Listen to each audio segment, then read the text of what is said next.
boa noite. O Entrevista Coletiva deste fim de semana volta as atenções para a política, em uma semana movimentada na Assembleia do Estado, seja por votações importantes ou por declarações fora dela que mexeram com os deputados. Após muita polêmica, os parlamentares votaram a PEC, a proposta de emenda à Constituição que destina de maneira direta às cidades mineiras R$1,5 bilhão do acordo do crime de Brumadinho.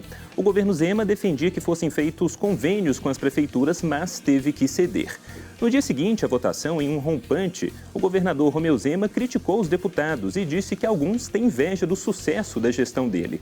As falas foram dadas ao falar sobre outro assunto que pode incomodar o governo, a CEMIG, tema de uma CPI aberta na casa. Fato é que esses tropeços pegaram mal entre os deputados. O próprio líder do governo pediu desculpas aos colegas e também pediu que o governador ficasse em silêncio. Até a oposição se solidarizou com o líder Gustavo Valadares, do PSDB. E é com o líder da oposição ao governo Zema que a gente conversa, o deputado André Quintão, do PT. Boa noite, deputado. Bem-vindo à entrevista coletiva. Boa noite, Lucas. Boa noite, Orião. É um prazer participar novamente aqui do Entrevista Coletiva. Prazer é todo nosso. E com o deputado nós vamos falar, claro, sobre o governo, vamos discutir os projetos em tramitação na Assembleia, eleições e o futuro do PT. E participando aqui comigo, hoje do Entrevista Coletiva, o nosso comentarista de política, Orion Teixeira. Boa noite para você. Boa noite, Lucas. Boa noite a todos. Deputado André, prazer falar com você.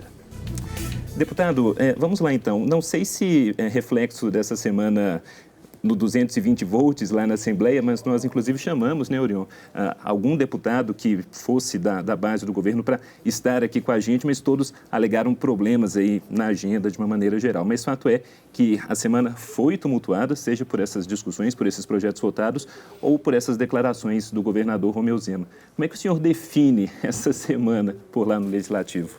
Não, foi uma semana, sem dúvida, tensa, mas também de muita produção legislativa. Do ponto de vista do trabalho da Assembleia, nós enfrentamos com criatividade, com ousadia, com muito aprofundamento técnico, a construção de uma proposta de emenda constitucional que permite que parte dos recursos do acordo da Vale, em torno de R$1,5 bilhão, possa ser transferido diretamente para os 853 municípios de Minas, sem burocracia, mas submetidos ao controle do Tribunal de Contas, das câmaras municipais, com autonomia para os municípios escolherem onde aplicar, ou na saúde, ou na assistência social, ou em obras prioritárias, né? A Assembleia produziu a chamada alternativa jurídica para o impasse, no que diz respeito à destinação destes recursos. Nós que conhecemos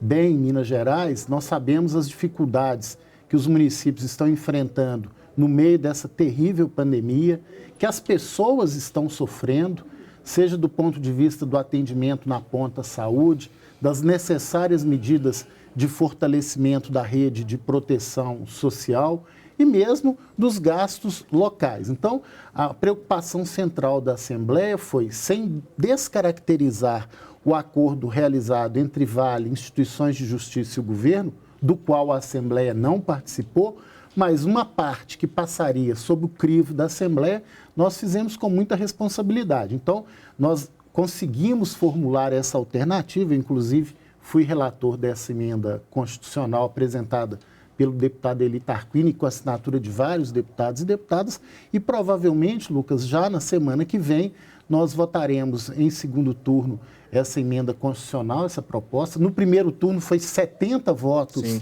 favoráveis, né? Apenas 3 contrários. Eu acho que o placar tende a se repetir ou até ampliar no segundo turno. Os 3 do Novo, inclusive, né? E com a expectativa que a gente possa votar esse projeto ainda na semana que vem. Deputado, eu não sei se essa é a preocupação do governo ao tentar garantir mais fiscalização, mais controle com a realização de convênios, né? É fato que as câmaras municipais, o Tribunal de Contas fazem essa fiscalização, mas quando a Assembleia transfere esse dinheiro de forma direta, especial, para o prefeito gastar onde quiser, não há risco de desvios e de contrariar aquela orientação feita pelo acordo da Vale?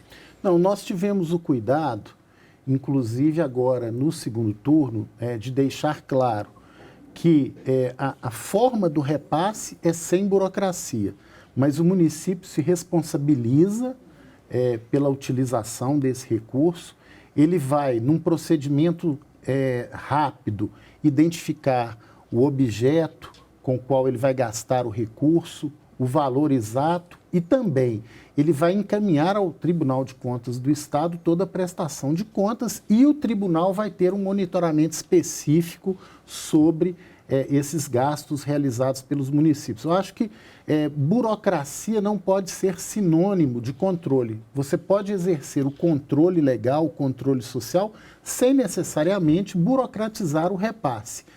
Esses mecanismos já existem, nós não estamos inovando. Existe a transferência especial das emendas parlamentares impositivas, nós temos o repasse do Fundo de Participação de Municípios, nós temos os repasses fundo a fundo da assistência social, do SUS, da saúde, sem a burocracia dos convênios, porque os convênios, a papelada, a burocracia prejudica quem? Exatamente aqueles pequenos municípios que não têm um aparato técnico suficiente para, dentro dos prazos exigidos pelo governo, fazer todo o procedimento e o recurso chegar lá. Nós estamos no meio de uma pandemia, esse foi o raciocínio da Assembleia. Pandemia é agora, as necessidades são agora. Então, nós temos que acelerar esse repasse, dentro da lei, dentro do controle. Agora, deputado, outra fonte de atrito entre a Assembleia e o governo foi mesmo para a votação do projeto em si, não é? Ele está lá na casa há mais de 120 dias. Foi publicado o texto no Diário do Legislativo no dia 4 de março. E o senhor falando que a expectativa é de que seja votado na próxima semana. Demorou demais, de fato mesmo, como alguns membros do governo Zema e o próprio governador chegaram a reclamar, ou tudo transcorreu no prazo adequado lá na Assembleia? Ô Lucas, essa é uma boa pergunta, porque primeiro o governo divulga que é um acordo de 37 bilhões que está parado na Assembleia. Primeiro, não são 37 bilhões creditados para o governo. Já tem um abatimento de 11 bilhões daquilo que a Vale utilizou até agora, inclusive na região ou em transferência de renda. Dos outros 26 bilhões, 15 bilhões não passam pelo orçamento do Estado. Obrigações para a Vale realizar e também monitorado pelas instituições de justiça. O que passa pela Assembleia, considerada receita adicional, crédito adicional, né? Esse valor é de 11 bilhões. E esse valor de 11 bilhões, a Vale vai repassar para o Estado durante 5 anos em parcelas semestrais. Objetivamente, o que está na conta do governo hoje é R$1 bilhão. Esse projeto, ele é uma novidade, porque a Assembleia, pela primeira vez, vai analisar um crédito adicional decorrente de uma tragédia criminosa. O governo apresentou uma lista de projetos e programas para o governo prioritários que foram submetidos à análise da Assembleia. E a Assembleia não é obrigada a concordar, por exemplo, com a reforma da logística energética da cidade administrativa com esse recurso. A Assembleia não é obrigada a concordar em gastar 410 milhões com contratações e consultorias externas para cumprimento dos projetos constantes do acordo. A Assembleia não é obrigada a concordar com o volume de recursos para programas que beneficiam as próprias mineradoras. Então, esses pontos serão mudados, são frutos de discussão e serão mudados? Em comum acordo com o governo, por isso que demorou. A Assembleia não poderia nem descaracterizar o acordo do ponto de vista de anular totalmente determinados projetos, porque aí sim nós poderíamos ser questionados até judicialmente, mas também o papel da Assembleia não é simplesmente chancelar o que o governo encaminhou. E ainda existem matérias polêmicas lá. O Centro Mineiro de Controle de Doenças, nós preferimos investir esse recurso diretamente na FUNED. O Rodoanel, né, uma obra de 3,5 bilhões, gera muito debate, precisa ser melhor debatido, mas nós buscamos aí, principalmente nessas áreas que eu mencionei, de gastos exagerados com consultorias, muito gasto com modernização de órgãos, com atividades meio, atividade de custeio da máquina. Nesse momento, nós entendemos que o recurso deve ser prioritariamente investido nas regiões mineiras, nos municípios e prioritariamente na região afetada, no Vale do Paraopeba e Brumadinho. Deputado, eu gostaria de esclarecer um pouco mais essa destinação desse recurso aos municípios. Desses 11 bilhões que cabem, aí que o governo foi indenizado pela tragédia de Brumadinho, 1,5 bilhão irá para os municípios. Como vai ser amarrado isso nesse projeto em que o prefeito não pode gastar com isso e com o que ele pode gastar? Por exemplo, pessoal não pode gastar, com fornecedor não pode gastar. Como é que vai orientar o prefeito a gastar esse dinheiro de maneira correta e dentro do acordo da Vale? Ótima pergunta, Oriol. Na semana passada, o presidente da Assembleia fez uma reunião com as instituições de justiça, com o governo de Minas.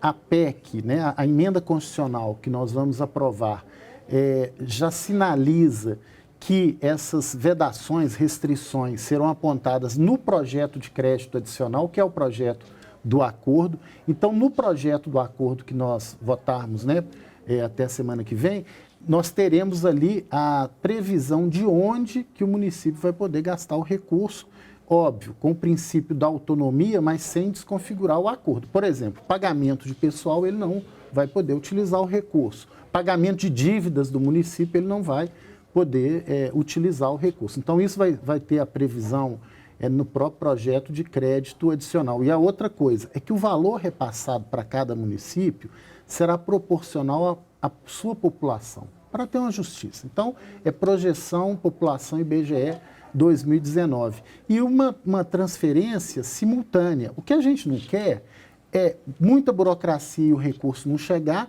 ou então ter qualquer interferência política, seja da Assembleia, seja do governo, do secretário.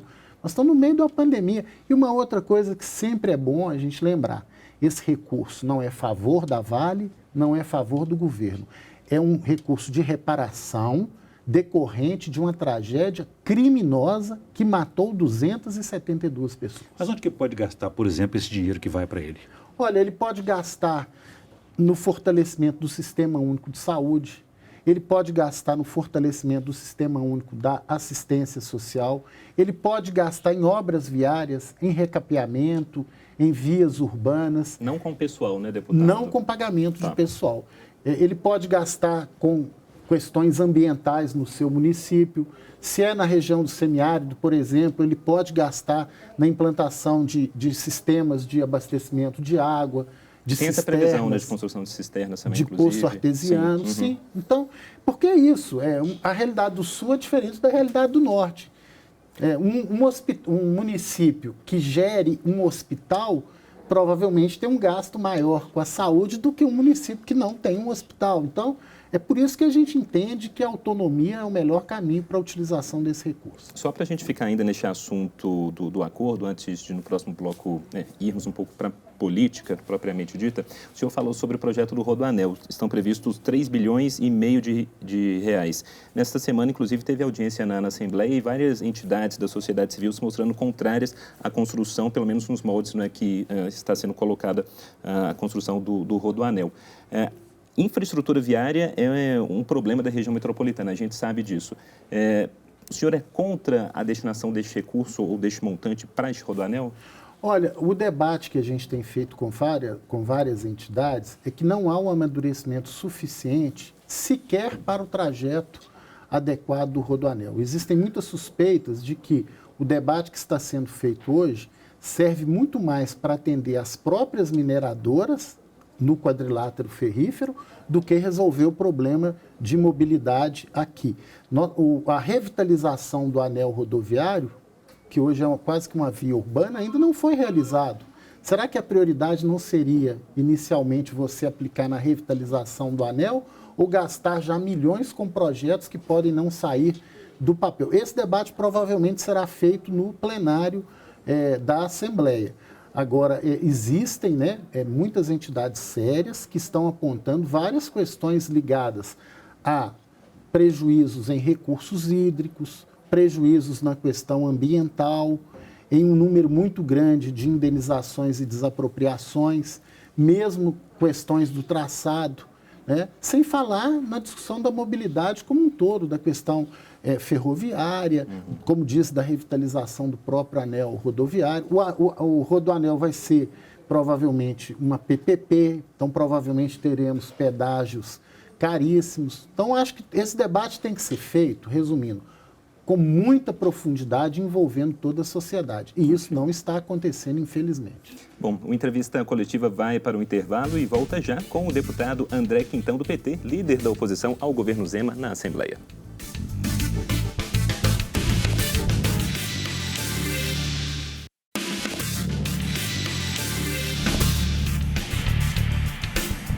O Entrevista Coletiva está de volta hoje com o líder da oposição ao governo Romeu Zema na Assembleia, André Quintão, do PT, e também Orion Teixeira, nosso comentarista de política. Deputado, eu queria falar um pouco sobre a articulação do governo Zema lá na Assembleia. É um partido, o partido do governador, o Novo, tem apenas 3 deputados. A gente sabe que essa base Zema na Assembleia é muito frágil e, vez ou outra, a gente observa alguns ruídos nessa comunicação por parte do governo com os deputados. Falamos sobre isso até no nosso primeiro bloco também. O senhor, como líder da oposição, como que avalia essa interlocução do governo Zema com o Legislativo? Está boa ou não está? A relação do governo Zema com a Assembleia é uma relação muito instável, diria até que frágil. Com frequência, o governador ou mesmo integrantes do seu partido buscam desqualificar a ação da Assembleia Legislativa, a meu ver, de maneira equivocada. Desde o início do seu governo, a Assembleia tem dado a sua contribuição, aperfeiçoando projetos, criando legislações que beneficiam o próprio governo. A Assembleia aprovou a reforma administrativa já no primeiro ano, apresentada pelo governador, com aperfeiçoamentos. A Assembleia aprovou a prorrogação do Fundo de Erradicação da Miséria, um projeto que gera 800 milhões de reais ano para o governo, inclusive com o nosso apoio da oposição. A Assembleia aprovou a antecipação dos recebíveis pela Codemig de recursos oriundos do nióbio, da exploração do nióbio em Araxá. À época, o governo disse que isso, inclusive, resolveria o problema de pagamento em dia dos servidores. A Assembleia fez a sua parte, o governo não cumpriu a dele. No ano da pandemia, e esse ano também, já um ano e meio de pandemia, a Assembleia tem dotado de todos os instrumentos legais que o governo precisa para o enfrentamento dessa terrível pandemia. A Assembleia aprovou a reforma da Previdência apresentada pelo governador, ainda que com voto contrário nosso, da oposição.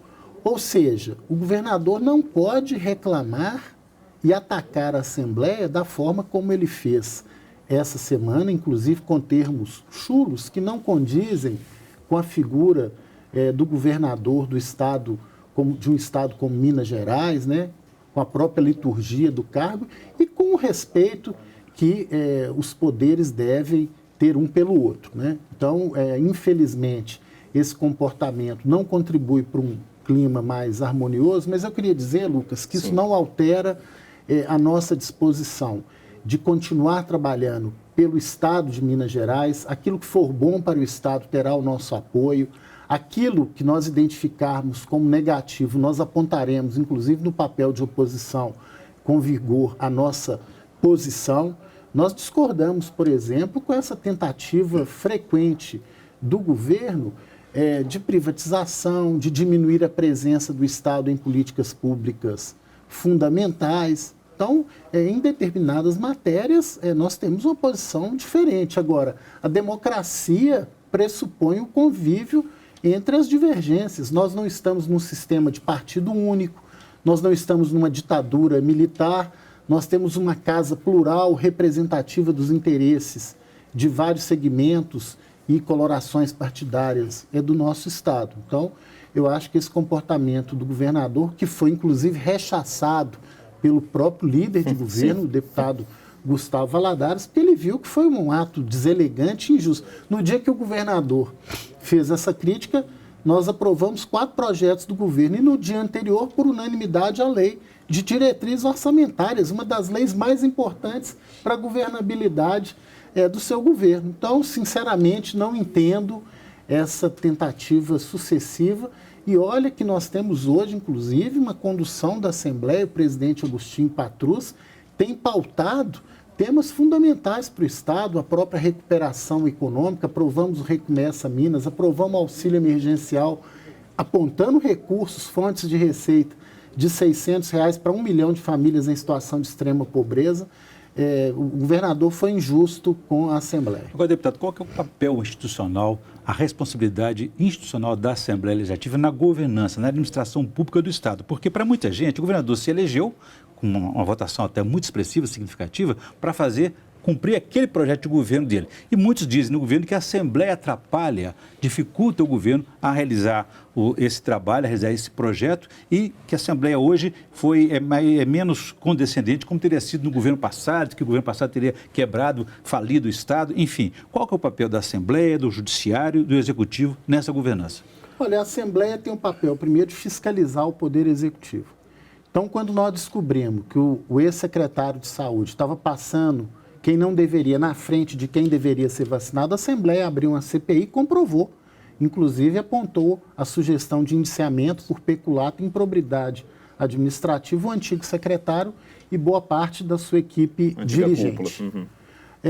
A Assembleia tem recebido denúncias de aparelhamento da CEMIG, de denúncias de que esse negócio de venda de ativos da Taesa pode ser nefasto, pode ser ruim para o Estado. Taesa é uma subsidiária da CEMIG. Recebemos denúncias de contratações de escritórios milionários por parte da CEMIG, sem licitação. Então, a Assembleia abriu uma CPI e vai fiscalizar. É o papel, como lá no Senado, a CPI da Saúde está identificando muita coisa negativa na condução do presidente Bolsonaro em relação à pandemia. A Assembleia tem o papel de aprovar leis. Ela aprova leis orçamentárias. Acabamos de aprovar lei de diretrizes orçamentárias. Aprova créditos adicionais, como agora 11 bilhões oriundos do acordo da Vale que nós discutimos aqui no bloco anterior. Então, a Assembleia organiza a parte legislativa, os fundamentos legislativos. Vou dar outro exemplo. Quando o governador instituiu, infelizmente de maneira muito breve, programas de transferência de renda, o Renda Minas e o Bolsa Merenda, foi com um fundamento legislativo de uma lei que nós apresentamos na Assembleia, o conjunto dos deputados e deputadas. No caso da transferência de renda, uma emenda nossa, da oposição. Então, nós estamos contribuindo muito. Esse entendimento, eu acho que o governador precisa ter, da interdependência e autonomia entre os poderes e desse diálogo harmônico entre Ministério Público, Tribunal de Justiça, Defensoria e Poder Legislativo. Deputado, para além da questão de o governador Romeu Zema ter sido eleito numa onda bolsonarista, fato é que o ex-governador Fernando Pimentel saiu muito mal, tanto é que não foi nem para o segundo turno das eleições. O segundo turno foi entre o governador Zema e o senador Antônio Anastasia. Falando um pouquinho sobre PT, uma autocrítica aí com relação ao partido, o governo Pimentel deixou uma herança maldita para o governo Zema? Foi um bom governo? Olha, eu diria que em 2015, 2016, tínhamos uma grande possibilidade de fazermos um governo excelente em Minas Gerais e com a presidenta Dilma. E naquele momento o PT virou alvo de um golpe que tirou a presidenta Dilma e hoje todo mundo reconhece de maneira injusta, sem fundamento, que acusou o presidente Lula e prendeu o presidente Lula e tirou o presidente Lula da eleição de 2018, de maneira também injusta, e está comprovado isso hoje. E o governador Pimentel sofreu um verdadeiro cerco político, cerco de processos que hoje também estão sendo comprovados que não tinham fundamento. Então, acho que foi um conjunto de fatores que levou com que o governo não entregasse todas aquelas realizações que nós teríamos condição. Mas mesmo assim, se você olha a recomposição do salário na área da educação, a reorganização da política pública de assistência social, o apoio à agricultura familiar, o modelo participativo com os fóruns regionais, nós temos o parcelamento de salários começou na gestão Pimentel. Agora, o parcelamento foi consequência exatamente desse esgotamento fiscal. Minas tem uma crise estrutural e com a presidenta Dilma tínhamos uma expectativa de um auxílio maior para o governo de Minas. Depois que ela foi retirada por um golpe parlamentar do poder, obviamente, Minas sofreu um cerco. E também cerco na Assembleia. Muitas das iniciativas no final do governo não foram à frente. Agora, o PT tem um legado, que é um legado também nacional. Hoje, as próprias pesquisas mostram que o partido tem força nacional, força na sociedade. Aqui em Minas, mesmo com todas essas limitações, o PT elegeu a maior bancada de deputados e deputadas estaduais na Assembleia, né? E, da mesma forma, a bancada federal muito atuante também, a mineira e a nacional. Então, o PT fez prefeituras importantíssimas, né? Ganhamos novamente Teoflotone, Alfenas e ganhamos Juiz de Fora. Contagem. Ganhamos sua cidade de Contagem com a colega Marília Campos.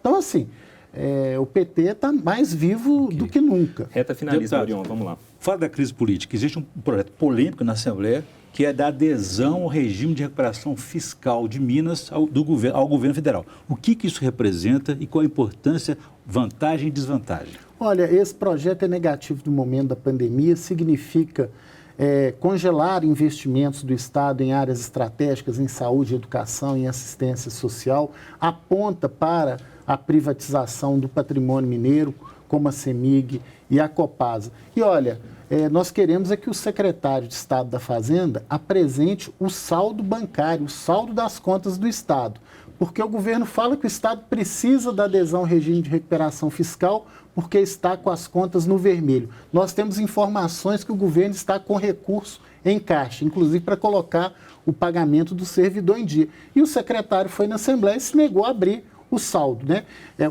Do governo do Novo, nós esperamos maior transparência, né? Queremos ver o saldo bancário das contas do Estado, até para ver se essa adesão ao regime de recuperação fiscal é uma necessidade real ou é uma necessidade ideológica de agradar os correligionários do Partido Novo para privatizar a CEMIG e Copasa.